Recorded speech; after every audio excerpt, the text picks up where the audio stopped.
ભરૂચ જિલ્લા આરોગ્ય વિભાગ અને અંકલેશ્વર તાલુકા આરોગ્ય વિભાગ દ્વારા વડોદરાની આયુષ્ય બ્લડ બેંકના સહયોગથી અંકલેશ્વરના ગડખોલ ગામના સામૂહિક આરોગ્ય કેન્દ્ર ખાતે રક્તદાન શિબિરનું આયોજન કરવામાં આવ્યું। આ રક્તદાન શિબિરમાં જિલ્લા આરોગ્ય અધિકારી ડોક્ટર જે.એસ. દુલારા, અંકલેશ્વરના મામલતદાર કરણસિંહ રાજપૂત, અધિક જિલ્લા આરોગ્ય અધિકારી ડોક્ટર મુનીરા શુક્લા, તાલુકા આરોગ્ય અધિકારી ડોક્ટર સુશાંત કઠોરવાલા, તાલુકા પંચાયતના પ્રમુખ પુષ્પાબેન પટેલ ઉપસ્થિત રહ્યા અને તેઓના હસ્તે દીપ પ્રાગટ્ય દ્વારા રક્તદાન શિબિરનો પ્રારંભ કરવામાં આવ્યો।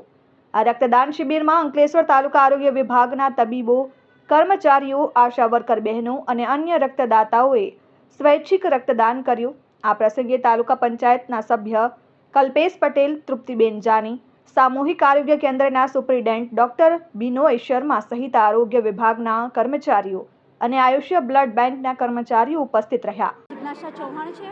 અમે લોકો આરોગ્ય વિભાગમાં આશાબહેનો તરીકે કામ કરીએ છીએ અને આજે જિલ્લા પંચાયત આરોગ્ય શાખા તરફથી બ્લડ ડોનેટનો કેમ્પ રાખવામાં આવ્યો હતો, જેમાં ઘણી બધી મોટી સંખ્યામાં આશાબહેનો અને ઘણા બધા લાભાર્થીઓએ બ્લડ ડોનેટ કરીને દેશ માટે અમે લોકોએ સેવા આપી છે। હું ડૉક્ટર જે.એસ. દુલેરા, ભરૂચ જિલ્લાનો મુખ્ય જિલ્લા આરોગ્ય અધિકારી। તાજેતરની પરિસ્થિતિને ધ્યાને લેતા અમે ગડખોલ સામૂહિક આરોગ્ય કેન્દ્ર ખાતે રક્તદાન કેમ્પનું આયોજન કરેલું છે।